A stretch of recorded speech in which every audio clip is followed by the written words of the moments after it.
भगवान हमें मिल गए जो आप भगवान हमें।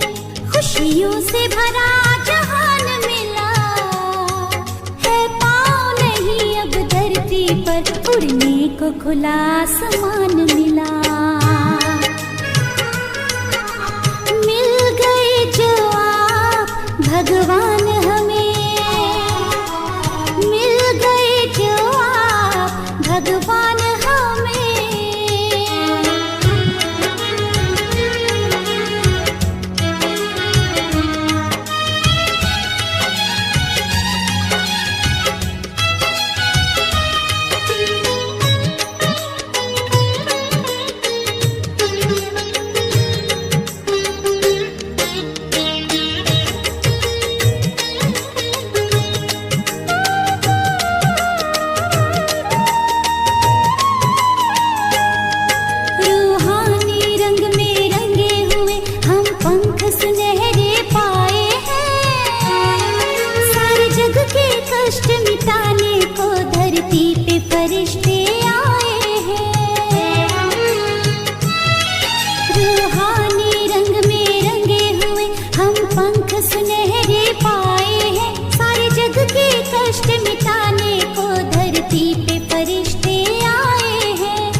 खुला आसमान मिला। मिल गए जो आप भगवान हमें, मिल गए जो आप भगवान हमें।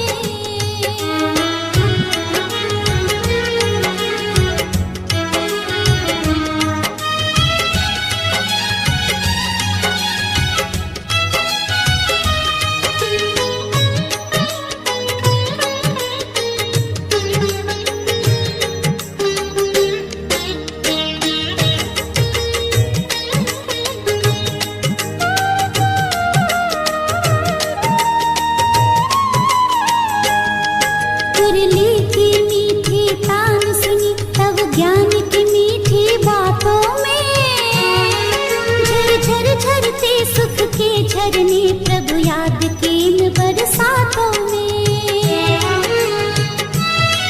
मुरली की मीठी तान सुनी तब ज्ञान की मीठी बातों में। झरझर झरते सुख के झरने प्रभु याद के इन बरसातों में। ढल गए हैं पुण्य जन्मों जन्म के, ढल गए हैं पुण्य जन्मों जन्म के।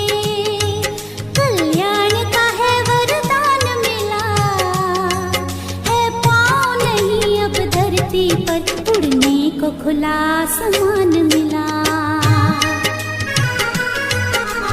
मिल गए जो आप भगवान हमें, मिल गए जो आप भगवान हमें।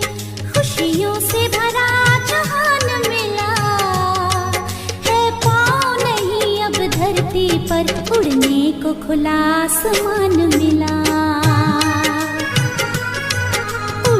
को खुला आसमान मिला, उड़ने को खुला आसमान मिला।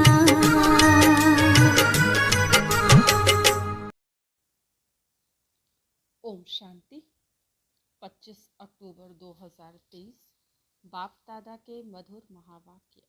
मीठे बच्चे, तुम बेहद के बाप को याद करो। इसमें ही ज्ञान, भक्ति और वैराग्य तीनों समाया हुआ है। यह है नई पढ़ाई। प्रश्न: संगम पर ज्ञान और योग के साथ साथ भक्ति भी चलती है, कैसे? उत्तर: वास्तव में योग को भक्ति भी कह सकते हैं, क्योंकि तुम बच्चे अव्यभिचारी याद में रहते हो। तुम्हारी यह याद ज्ञान सहित है, इसलिए इसे योग कहा जाता है। द्वापर से सिर्फ भक्ति होती, ज्ञान नहीं होता। इसलिए उस भक्ति को योग नहीं कहा जाता। उसमें कोई एम ऑब्जेक्ट नहीं है। अभी तुम्हें ज्ञान भी मिलता, योग भी करते, फिर तुम्हारा बेहद की सृष्टि से वैराग्य भी है।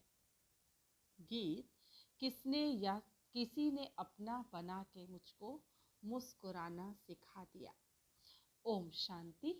बेहद का बाप समझाते हैं, शास्त्रों की पढ़ाई वह कोई पढ़ाई नहीं है, क्योंकि शास्त्रों की पढ़ाई में कोई एम ऑब्जेक्ट नहीं है। शास्त्रों से कोई दुनिया का पता नहीं पड़ता है। अमेरिका कहाँ है, किसने ढूंढी, यह बातें शास्त्रों में नहीं है। कहते हैं फलाने ने ढूंढी, दूसरे इलाके ढूंढते हैं अपने रहने लिए। देखा मनुष्य बहुत हो गए हैं, रहने लिए जमीन चाहिए। अब यह सब बातें पढ़ाई की हैं, इसको एजुकेशन कहा जाता है। तुम्हारा भी यह एजुकेशन है। इसको आश्रम कहें अथवा इंस्टीट्यूट कहें व यूनिवर्सिटी कहें, इसमें सब आ जाता है। उस पढ़ाई के नक्शे आदि और हैं। शास्त्रों से रोशनी नहीं मिलती, पढ़ाई से रोशनी मिलती है। तुम्हारी भी पढ़ाई है। वैकुंठ किसको कहा जाता है, यह ना उस पढ़ाई में है, ना शास्त्रों की पढ़ाई में है। यह नॉलेज ही नहीं है जो एक बाप ही बतलाते हैं। मनुष्य तो कह देते स्वर्ग नरक सब यहाँ ही है। बाप ही समझाते हैं स्वर्ग नरक किसको कहा जाता है। यह बातें ना शास्त्रों में है, ना उस एजुकेशन में है। तो नई बातें होने कारण मनुष्य मूंझते हैं, कहते हैं ऐसा ज्ञान तो कभी सुना नहीं। यह तो नई वंडरफुल बातें हैं जो कभी कोई ने नहीं सुनाई हैं भी बरोबर नई बातें। ना उस एजुकेशन वाले सुना सकते, ना सन्यासी आदि सुना सकते। इसलिए परमपिता परमात्मा को ही ज्ञान का सागर कहा जाता है। बेहद की हिस्ट्री ज्योग्राफी भी समझाते हैं। ज्ञान से स्वर्ग और नरक का विस्तार भी सुनाते हैं। यह नई बातें हैं ना। इस पढ़ाई में सब कुछ है, ज्ञान भी है, योग भी है, पढ़ाई भी है, भक्ति भी है। योग को भक्ति भी कह सकते हैं, क्योंकि एक के साथ योग लगाना उनको याद करना होता है। वह भक्त लोग भी याद करते हैं, पूजा करते हैं, गाते हैं। वह भक्ति करना कोई योग नहीं कहेंगे। समझो जैसे मीरा थी, श्री कृष्ण के साथ योग लगाती थी, उनको याद करती थी, परंतु उसको भक्ति कहा जाता है।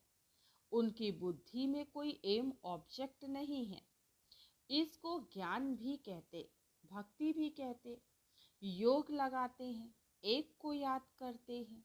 सतयुग में ना भक्ति होती ना ज्ञान। संगम पर ज्ञान और भक्ति दोनों ही हैं, और द्वापर से लेकर सिर्फ भक्ति चलती आई है। किसको याद करना, उसको भक्ति कहते। यहाँ यह ज्ञान भी है, योग भी है और भक्ति भी है। समझ सकते हैं वह सिर्फ भक्त हैं, तत्व से योग लगाते हैं, परंतु उनका है अनेकों से योग, इसलिए उनको भक्त कहते हैं। तुम्हारा यह है अव्यभिचारी योग। यह ज्ञान सागर खुद बैठ पढ़ाते हैं, उनसे योग लगाना होता है। वह तो आत्मा को ही नहीं जानते, हम तो जानते हैं। परमपिता परमात्मा के साथ बुद्धि योग लगाने से हम बाप के पास चले जाएंगे। वह हनुमान को याद करते हैं तो उनका साक्षात्कार हो जाता है।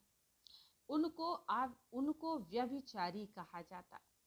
यह है अव्यभिचारी योग। सिर्फ एक बाप को याद करना है तो इसमें ज्ञान, भक्ति, वैराग्य सब इकट्ठे हैं। और वह उन्हों का सब अलग अलग है।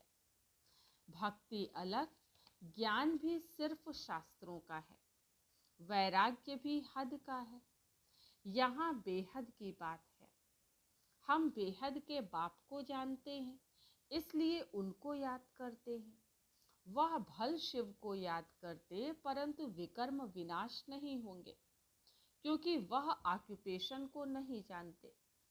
विकर्म विनाश होने का ज्ञान ही नहीं है। यहाँ तो बाप की याद से विकर्म विनाश होते हैं। वहाँ काशी कलवट खाते हैं तो उनके विकर्म विनाश होते हैं। भोगना भोगनी पड़ती है, परंतु ऐसे नहीं कि तुम्हारे मौफिक आहिस्ते आहिस्ते कर्मातीत बनते हैं। नहीं, उनके विकर्म सजाएं खाते खाते खत्म होते हैं, माफ नहीं हो जाते। तो यह पढ़ाई भी है, ज्ञान भी है, योग भी है, इसमें सब है। और सिखलाने वाला एक ही बाप है। इनको आश्रम अथवा इंस्टीट्यूशन कहा जाता है। लिखा हुआ बड़ा अच्छा है, आगे ओम मंडली नाम रॉन्ग था, अभी समझ आई है यह नाम बिल्कुल अच्छा है। कोई को भी समझा सकते हो कि ब्रह्मा कुमार तो तुम भी हो। बाप है सबका रचयिता, उनको पहले पहले सूक्ष्म वतन रचना है। ब्रह्मा विष्णु शंकर हैं सूक्ष्म वतन वासी। नई सृष्टि रचते हैं तो जरूर प्रजापिता ब्रह्मा चाहिए। सूक्ष्म वतन वाला तो यहाँ आ ना सके, वह है संपूर्ण अव्यक्त। यहाँ तो साकार ब्रह्मा चाहिए ना, वह कहाँ से आए? मनुष्य इन बातों को समझ ना सके। चित्र तो है ना, ब्रह्मा से ब्राह्मण पैदा हुए, परंतु ब्रह्मा कहाँ से आए? फिर एडॉप्शन होती है। जैसे कोई राजा को बच्चा नहीं होता है तो वह एडॉप्ट करते हैं, बाप भी इनको एडॉप्ट करते हैं, फिर नाम बदल कर रखते हैं प्रजापिता ब्रह्मा।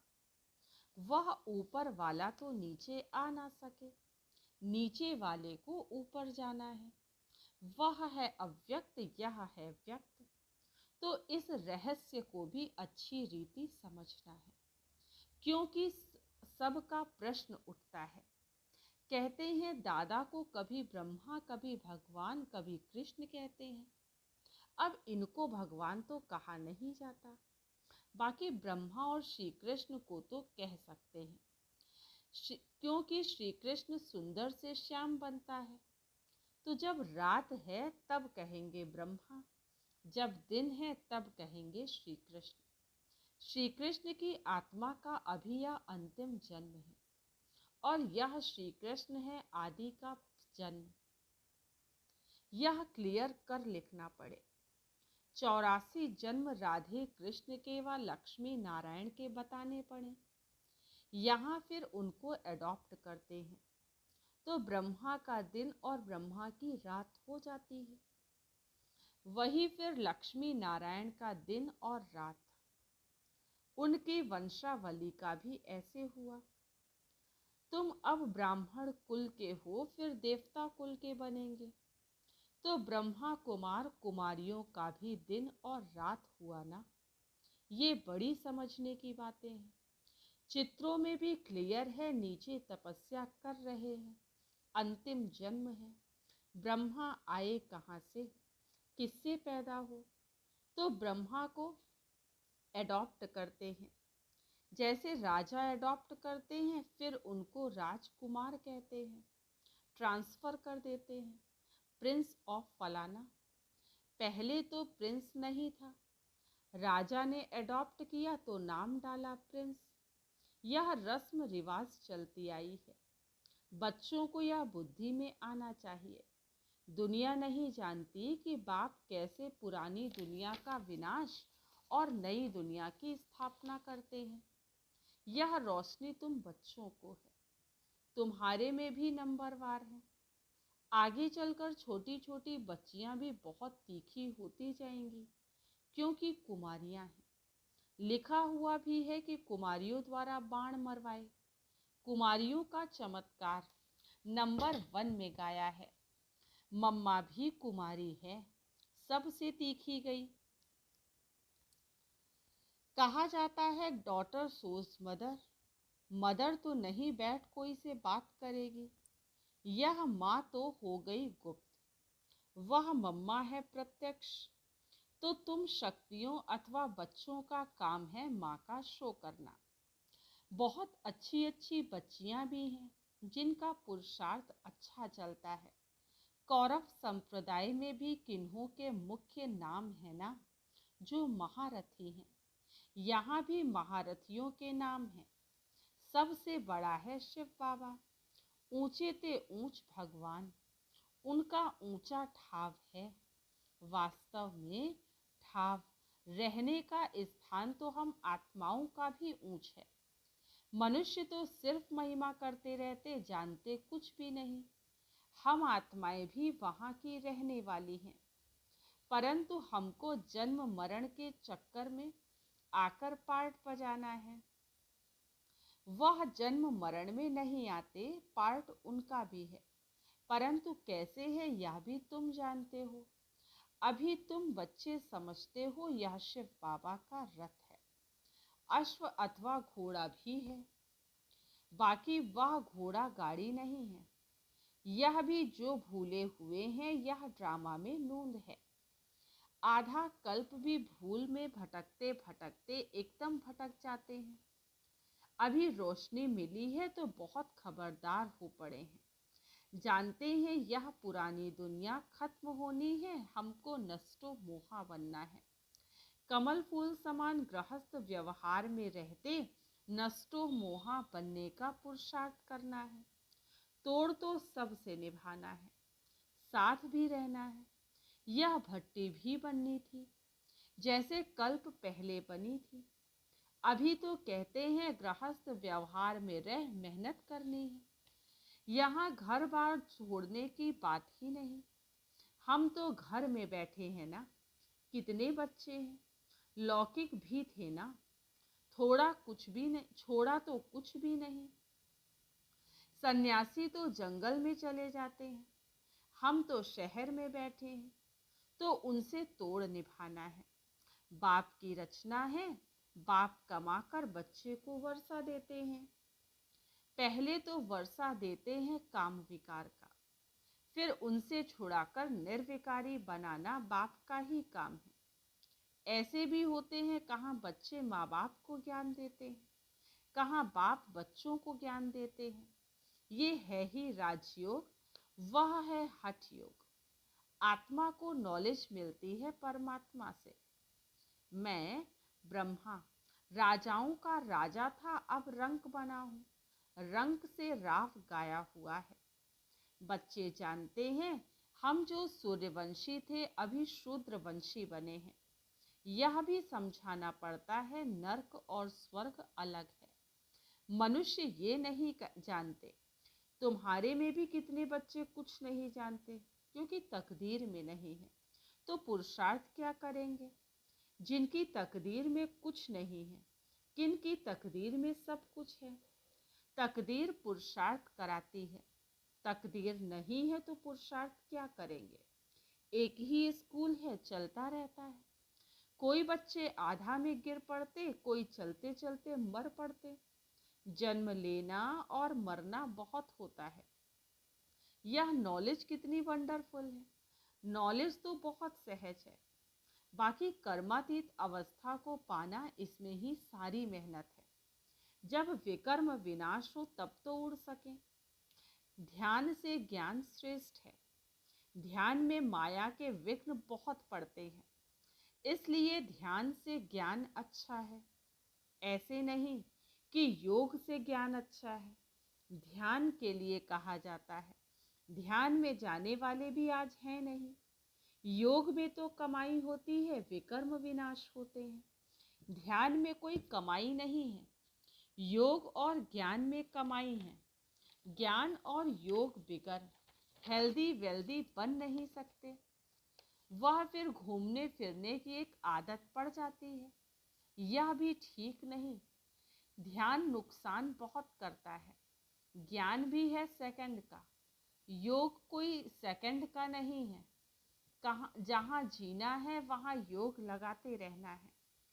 ज्ञान तो सहज है, बाकी एवर हेल्दी निरोगी बनना इसमें मेहनत है।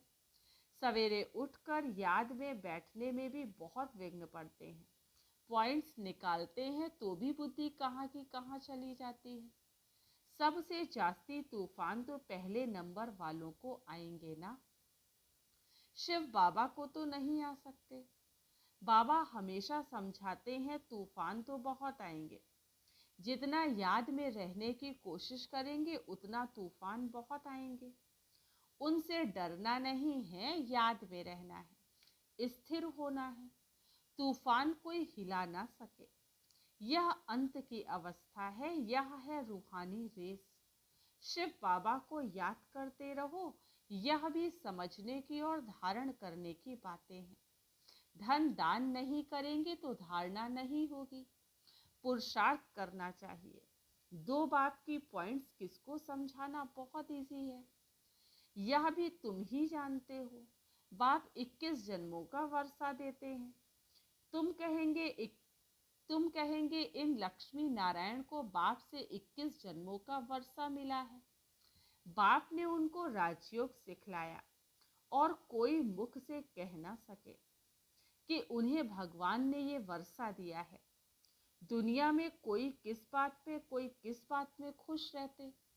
तुम जिस बात में खुश हो उसको कोई नहीं जानते।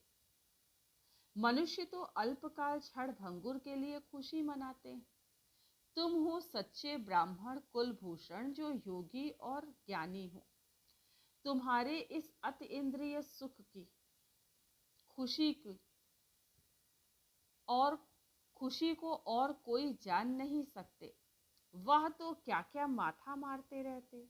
मून पर जाने का पुरुषार्थ करते हैं, बहुत डिफिकल्ट मेहनत करते हैं।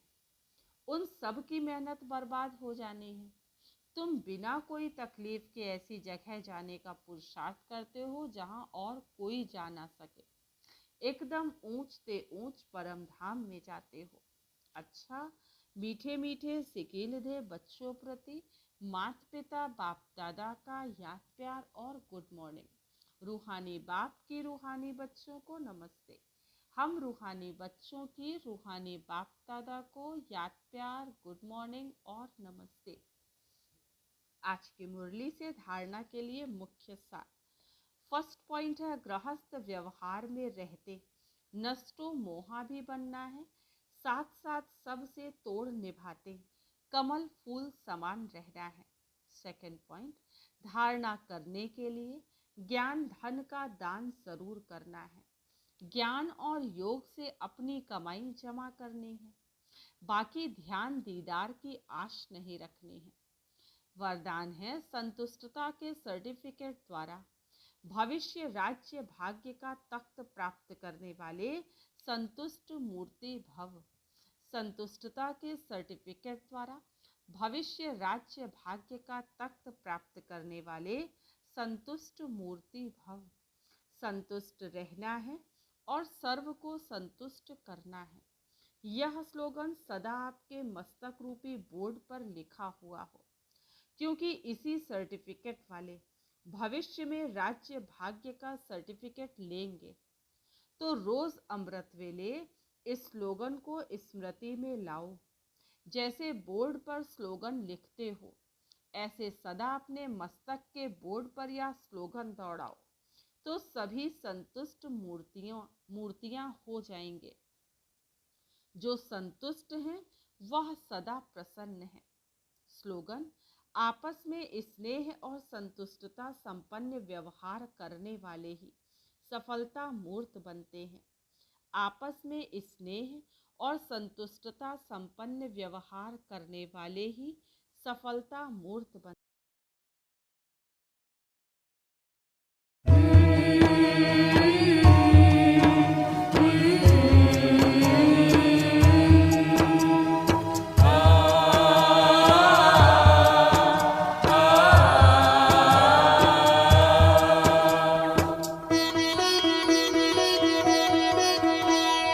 आत्माओं सुन लो शिव का ये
रह न जाए अनमोल कहीं जीवन।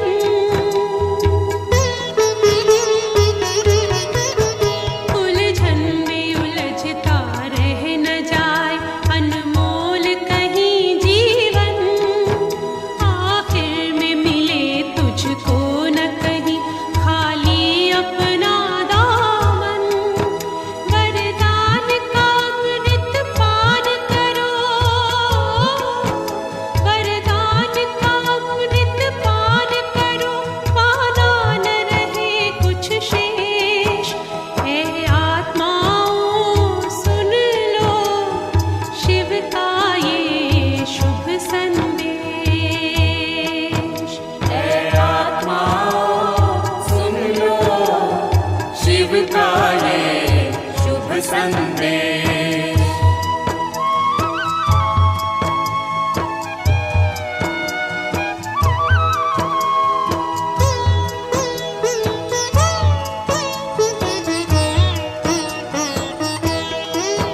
मिटने वाली इस दुनिया से है दिल लगाना क्या।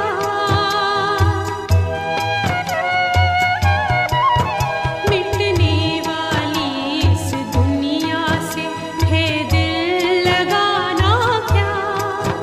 आँखों में बसा फिर से है जो वो स्वर्ग सुहाना था। पावन बनो योगी बनो, पावन बनो योगी बनो, गूंजे मधुर संदेश। ऐ आत्माओं सुन लो शिव का ये शुभ संदेश।